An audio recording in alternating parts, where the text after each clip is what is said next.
आज इस लेक्चर में हम बात करेंगे फीवर रिस्पॉन्स के बारे में। This is the lecture number 16। इससे पहले 15 लेक्चर्स जा चुके हैं, तो मेक श्योर आपने उनको देख लिया हो।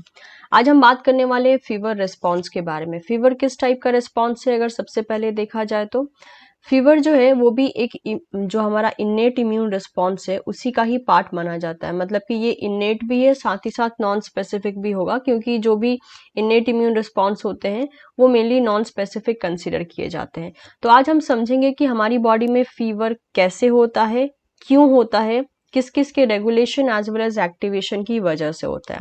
तो सबसे पहले अगर हम बात करें कि फीवर होता क्या है, तो फीवर में देखने को ये मिलता है कि बॉडी का जो टेम्परेचर होता है वो नॉर्मल टेम्परेचर के मुकाबले थोड़ा सा राइज हो जाता है, यानी बढ़ जाता है।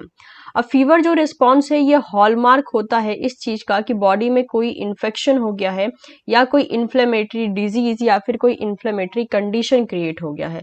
लास्ट वीडियो में मैंने बात किया था कि व्हाट इज इन्फ्लेमेशन, तो आई होप आप रिलेट कर पा रहे होंगे अगर मैं इन्फ्लेमेशन कह रही हूँ तो फीवर जो है हॉलमार्क बनता है दो टाइप के कंडीशन का, या तो इन्फेक्शन हो गया है किसी पैथोजन की वजह से या कोई इन्फ्लेमेटरी डिजीज हो गई है। देखने को ये मिलता है कि हमारी बॉडी में जो मेटाबॉलिक रेट होता है हमारा, वही हमारी बॉडी के टेम्परेचर को maintain as well as regulate करता है। तो जब हमारी बॉडी का टेम्परेचर बढ़ता है, जिसे हम मेनली फीवर कहते हैं, तो उस टाइम पे ये भी देखा गया है कि जो मेटाबॉलिक रेट होता है वो भी बढ़ जाता है लगभग 10 to 12.5% से। यानी जो नॉर्मल मेटाबॉलिक रेट होता है उसके मुकाबले हमारी बॉडी का मेटाबॉलिक रेट 10 to 12.5% बढ़ जाता है ड्यूरिंग द फीवर, और इसीलिए हमारी बॉडी के टेम्परेचर में राइज देखा जाता है, and that will ultimately give rise to the fever condition. यहाँ पर 1 डिग्री सेल्सियस लिख रखा है, 1 डिग्री सेल्सियस से ज्यादा का भी राइज हो सकता है, डिपेंड करता है कि फीवर कितना ज्यादा सीरियस है।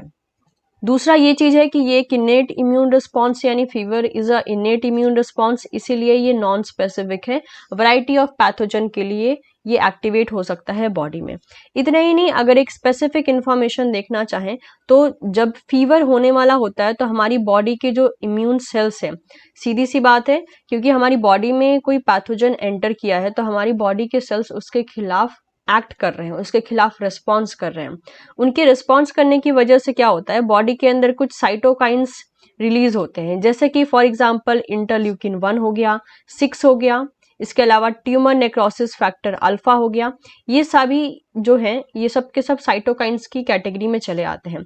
इनके रिलीज होने की वजह से फीवर रिस्पॉन्स बॉडी में देखने को मिलता है। तो ये एक बेसिक आइडिया हो गया कि फीवर क्या होता है, क्यों हो सकता है, एज वेल एज किन किन कंडीशन को वो अराइज करता है। अब हम देखते हैं कि इसका सिग्निफिकेंस क्या है। अगर बॉडी में फीवर हो रहा है तो इसका सिग्निफिकेंस क्या है, मतलब कि इसके फायदे क्या हैं, इसके बेनिफिट्स क्या हैं। जो फीवर है वो एक टाइप का प्रोटेक्टिव रिस्पॉन्स माना जाता है, यानी हमारी बॉडी को प्रोटेक्ट करने के लिए फीवर जो है एज अ रिस्पॉन्स देखने को मिलता है। Protective response as elevated body temperature, क्योंकि जो फीवर के टाइम पे हमारे बॉडी का टेम्परेचर बहुत बढ़ जाता है। ये जो बढ़ा हुआ टेम्परेचर होता है वो जो भी पैथोजन जो हमारी बॉडी के अंदर एंटर किया है उस पैथोजन के रेप्लिकेशन को ये रोक सकता है।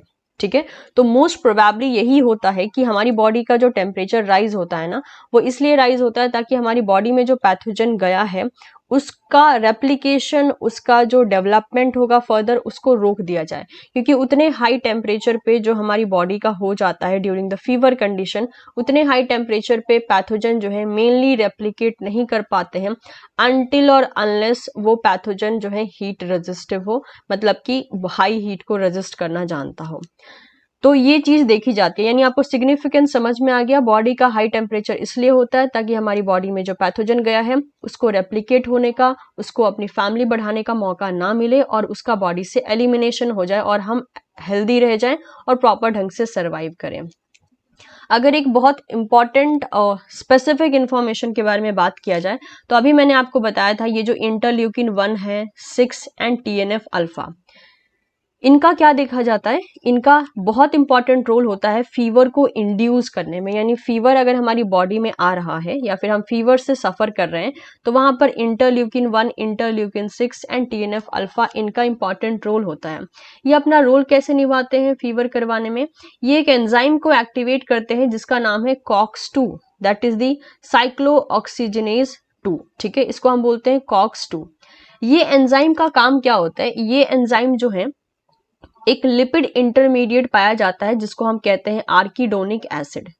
ये कॉक्स-2 आर्किडोनिक एसिड को कन्वर्ट कर देता है प्रोस्टाग्लैंडिन्स में। ये प्रोस्टाग्लैंडिन्स हैं प्रो इन्फ्लेमेटरी मीडिएटर्स, यानी जो ये यहाँ पर फीवर हो रहा है उसका फीवर को जो है हम इन जनरल एक इन्फ्लेमेटरी रिस्पॉन्स ही मानते हैं। तो प्रो इन्फ्लेमेटरी मीडिएटर्स क्या करेंगे, उस पर्टिकुलर एक्शन को या उस फीवर को और ज्यादा बढ़ाने का काम करते हैं। तो प्रोस्टाग्लैंडिन का सिक्रीशन हो जाता है। ये प्रोस्टाग्लैंडिन्स क्या करता है, अगर इन यहाँ पे देखें आप, तो ये प्रोस्टाग्लैंडिन जो है मेनली अगर टाइप की बात करें तो प्रोस्टाग्लैंडिन E2 नाम का जो है प्रोस्टाग्लैंडिन प्रोड्यूस होता है, जिसे हम शॉर्टकट में PGE2 कहते हैं। ये प्रोस्टाग्लैंडिन हमारे ब्रेन में एक पोर्शन होता है जिसे हम कहते हैं हाइपोथैलेमस। ठीक है, तो ब्रेन का एक पार्ट है जिसे हम बोलते हैं हाइपोथैलेमस, जो कि है brain centre controlling the body temperature, जो हमारे बॉडी के टेम्परेचर को कंट्रोल करता है। तो जो हाइपोथैलेमस होता है वही हमारी बॉडी के टेम्परेचर को control as well as regulate कर रहा होता है। तो ये जो प्रोस्टाग्लैंडिन E2 है ये हाइपोथैलेमस को इंड्यूस करता है, और हाइपोथैलेमस इंड्यूस होने के बाद जो है बॉडी का टेम्परेचर बढ़ा देता है, जिसे हम मेनली कहते हैं कि फीवर हो गया। ये सारा का सारा केस है। यहाँ पर एक और डाउट आता है, माइट भी अगर आप लोग देख रहे हो ध्यान से तो आपके दिमाग में आएगा कि अचानक से कॉक्स-2 एक्टिवेट कैसे हुआ। तो देखिए, कोई भी पैथोजन अगर बॉडी में एंट्री ले रहा है, उस पैथोजन के एंट्री लेने के कारण क्या हो रहा है, हमारी बॉडी के अंदर इम्यून सेल्स हैं तो वो PRR को एक्टिवेट कर देते हैं। PRR किस पे एक्टिवेट होता है, बहुत से सेल हैं बॉडी में, जैसे कि हो गया monocyte, macrophage, neutrophils, mast cell. ये सारे सेल्स के ऊपर जो PRR होते हैं वो एक्टिवेट हो जाते हैं, क्योंकि पैथोजन जब एंट्री किया है तो उसकी बॉडी पे पैम्प प्रेजेंट है। पैम्प PRR से बाइंड करता है और वो PRR इन सारे इम्यून सेल के सरफेस पे प्रेजेंट है, और हेंस जो है इन इम्यून सेल के सरफेस पे जो PRR है वो एक्टिवेट हो जाता है। इनके एक्टिवेशन की वजह से कॉक्स-2 एंजाइम यहाँ पर एक्टिवेट हो जाता है, और कॉक्स-2 एंजाइम एक्टिवेट होता है तो वो आर्किडोनिक एसिड को प्रोस्टाग्लैंडिन में कन्वर्ट कर देता है, और प्रोस्टाग्लैंडिन जो है मेनली यहाँ पर जो टाइप प्रोड्यूस होता है वो होता है प्रोस्टाग्लैंडिन E2, जिसे हम बोलते हैं PGE2। ये हाइपोथैलेमस को ट्रिगर करता है और हाइपोथैलेमस जो है बॉडी का टेम्परेचर बढ़ा देता है। यू कैन सी हियर, यहाँ पे मैंने पिक्चर रखा है ब्रेन का। This green portion is the hypothalamus area, जो कि ब्रेन का एक सेंटर पार्ट होता है, साथ ही साथ ये बॉडी के टेम्परेचर को रेगुलेट करता है। उम्मीद करती हूँ आपको ये जो है पूरा का पूरा एक जो भी हमने कवरेज किया है वो समझ में आ गया होगा। अब बात करते हैं फीवर कॉजिंग एजेंट के बारे में, यानी कुछ ऐसे फैक्टर या कुछ ऐसे एजेंट जो फीवर कॉज करते हैं। तो ऐसे फीवर कॉजिंग एजेंट को हम नाम देते हैं पाइरोजेंस का। ठीक है, so pyrogens can be any kind of the chemical और it can be any kind of substance that can cause fever, हम उसे पाइरोजेंस कहते हैं। यानी कोई भी ऐसा केमिकल या सब्सटेंस जो फीवर कॉज करने में कैपेबल है हमारी बॉडी में, उसे हम पाइरोजन कहेंगे। अब ये जो पाइरोजन है इसको एक्सोजीनियस ओरिजिन का भी देखा गया है और एंडोजीनियस ओरिजिन का भी होता है। ये एक्सोजीनस पाइरोजन का मतलब होता है ऐसा फीवर कॉजिंग फैक्टर जो हमारी बॉडी के बाहर से आया हो। ओके, जैसे कि फॉर एग्जाम्पल इसका जो ओरिजिन होता है वो होता है आउटसाइड द बॉडी, हमारी बॉडी के बाहर से वो आया है और हमारी बॉडी में अंदर एंटर करेगा। एक्सो मीन्स बाहरी, राइट, तो बाहर से वो फैक्टर हमारी बॉडी के अंदर आया है और इसीलिए हम इसे एक्सोजीनस पाइरोजन कहते हैं। एग्जाम्पल के लिए जैसे कि मान लीजिए जो ग्राम नेगेटिव बैक्टीरिया है उसके सरफेस पे LPS lipopolysaccharide, it is the type of the endotoxin, और ये LPS जो है एक्सोजीनस पाइरोजन का काम करता है। ये जब LPS बॉडी में एंटर करता है बाहर से तो हमारी बॉडी में फीवर जो है एज अ सिम्टम देखने को मिलता है। नेक्स्ट आता है व्हाट इज एंडोजीनस पाइरोजन और ये प्रोड्यूस कैसे होता है। तो एंडोजीनस पाइरोजन का जो ओरिजिन होता है वो हमारी बॉडी के अंदर होता है, यानी हमारी बॉडी के अंदर ही ये पाइरोजेंस प्रोड्यूस होते हैं जो फीवर कॉज कर सकते हैं।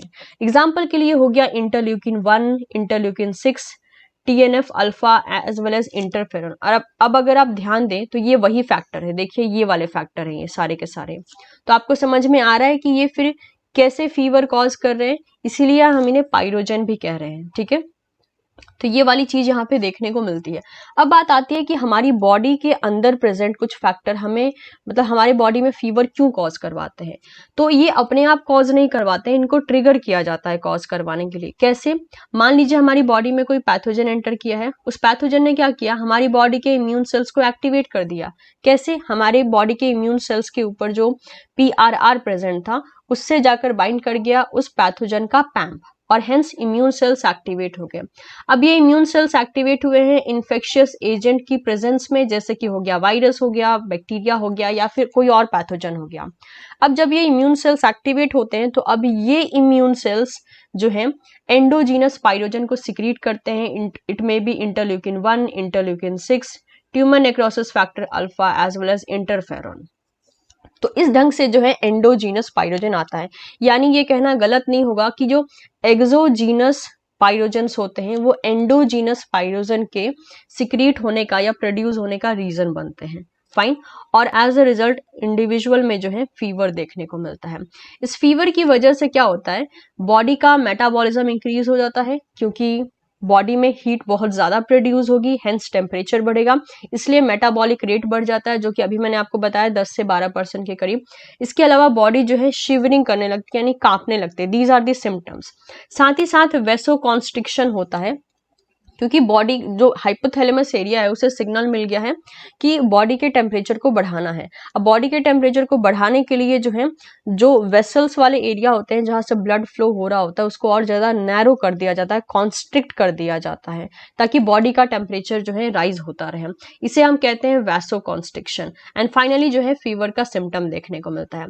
अब हम जो है एक यहाँ पर पिक्चर ले लेते हैं जो कि हमारी मदद करेगा चीजों को बेटर ढंग से समझने में। एग्जाम्पल के लिए मान लेते हैं ये रहा पैथोजन, ठीक है, this is the pathogen. So this is the pathogen, okay. और ये पैथोजन बॉडी के अंदर एंटर किया है जो कि है बैक्टीरिया। अब इस पैथोजन को इनकाउंटर किसने किया है, मैक्रोफाज ने। आप देख सकते हैं दिस इज द मैक्रोफाज। और ये पैथोजन के सरफेस पे क्या प्रेजेंट है, एंडोटॉक्सिन, मतलब मान लेते हैं LPS प्रेजेंट है, लाइपोपॉलीसैकेराइड, ओके। अब फैगोसाइटोस कर लिया है इस पर्टिकुलर मैक्रोफाज ने। सो अ macrophage ingest a gram negative bacterium. Second, the bacterium is degraded in the vacuole, releasing the endotoxin. Bacterium को डिग्रेड कर दिया गया मैक्रोफाज के थ्रू, क्योंकि मैक्रोफाज फाइगोसाइटिक सेल है, अपने टारगेट को फैगोसाइटोस करके उसको डिग्रेड कर देता है।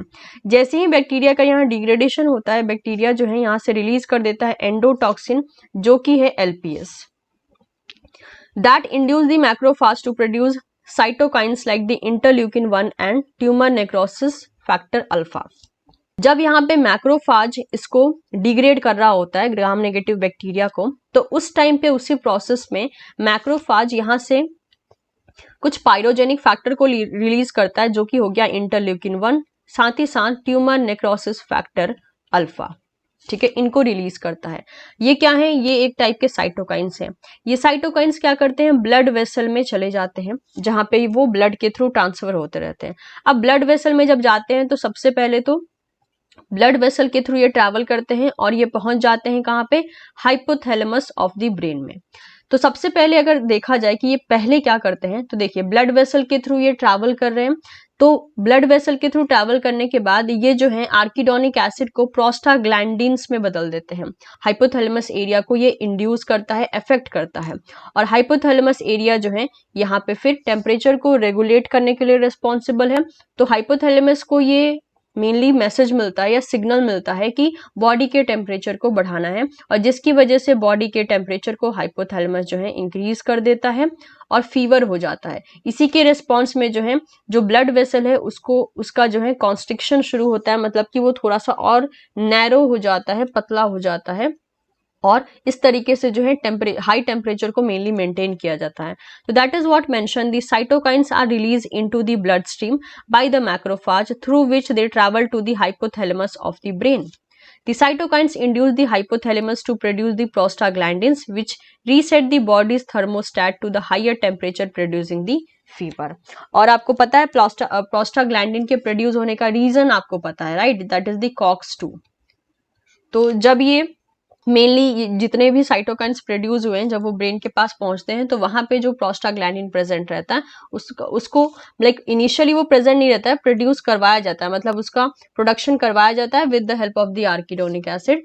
तो प्रोस्टाग्लैंडिन प्रोड्यूस होने के बाद वो हाइपोथैलेमस को इंड्यूस करता है, जिसकी वजह से हमें फीवर का रिस्पॉन्स देखने को मिलता है और इस ढंग से जो है हमारी बॉडी में फीवर कॉज होता है। ओके, अब अगर हम एक समरी की बात करें कि अभी तक हमने क्या सीखा, अगर एक बार मतलब जो है सभी चीजों को अगर हम लोग यहाँ पे एक समरी की तरह ले लेंगे तो हमें एक बेटर ढंग से समझ में आ जाएगा। जैसे कि सबसे पहले मान लीजिए कोई एक्सोजीनस पैथोजन ने अटैक किया या नॉर्मली पैथोजन ने अटैक किया, अपने होस्ट पे अटैक किया। होस्ट पे अटैक करने के बाद क्या किया, उसने एक्सोजीनस पाइरोजन को रिलीज किया, जैसे कि हो गया एलपीएस। एलपीएस ने क्या किया, एलपीएस ने ल्यूकोसाइट यानी डब्ल्यूबीसी सेल्स को ट्रिगर किया। डब्ल्यूबीसी सेल जैसे कि आपने देखा इस वाला जो एग्जांपल हम ये वाला जो एग्जांपल लिया था उसमें मैक्रोफाज एक्टिवेट हुआ था, और भी बहुत से डब्ल्यूबीसी सेल्स हैं जो कि ऐसे ही एक्टिवेट हो सकते हैं। उसके एक्टिवेशन की वजह से क्या हुआ, एंडोजीनस पाइरोजन सिक्रीट हुआ, जैसे कि हमने यहाँ पे एग्जांपल में देखा था इंटरल्यूकिन 1 देखा था, इसके अलावा ट्यूमर नेक्रोसिस फैक्टर अल्फा देखा था। अब ये जो डब्ल्यूबीसी एक्टिवेट हुए हैं ये क्या करेंगे, ये एक्टिवेट कर देंगे COX-2 को, राइट। ये जो डब्ल्यूबीसी एक्टिवेट हुए हैं ये COX-2 को एक्टिवेट करेंगे with the help of um, with the help of the endogenous pyrogen. और ये जो एंडोजीनस पाइरोजन है ये सब क्या है, सारे के सारे साइटोकाइंस हैं, तो ये चले जाएंगे हाइपोथैलेमस वाले एरिया में। वहां पे जो है ये मेनली PGE2 का एक्टिवेशन करवाएंगे, यानी प्रोस्टाग्लैंडिन E2 का एक्टिवेशन करवाएंगे, क्योंकि COX-2 वहां पे काम करेगा और PGE2 का प्रोडक्शन करवाएगा। और PGE2 क्या करेगा, फिर हाइपोथैलेमस को ट्रिगर करेगा और इस ढंग से जो है बॉडी में फीवर का रिस्पॉन्स देखा जाएगा। तो ये हमने समरी डन कर ली कि हमारी बॉडी में फीवर कैसे होता है। मैं उम्मीद करती हूँ ये प्रोसेस आपको काफी इंटरेस्टिंग लगा होगा। सो आई एम एक्सपेक्टिंग कि आपको अब समझ में आ गया होगा कि हमारी बॉडी में फीवर कैसे होता है, कौन कौन से फैक्टर काम कर रहे होते हैं और फीवर क्यों होता है। ठीक है, सो नेक्स्ट लेक्चर में हम अगेन एक न्यू टॉपिक के साथ बात करेंगे। उम्मीद करती हूँ कि आपको ये लेक्चर पसंद आया हो। Don't forget to subscribe teaching Pathshala as well as lecture पसंद आया हो तो इसे लाइक और शेयर जरूर करें। So thank you so much everyone, मिलते हैं आपसे नेक्स्ट वीडियो में।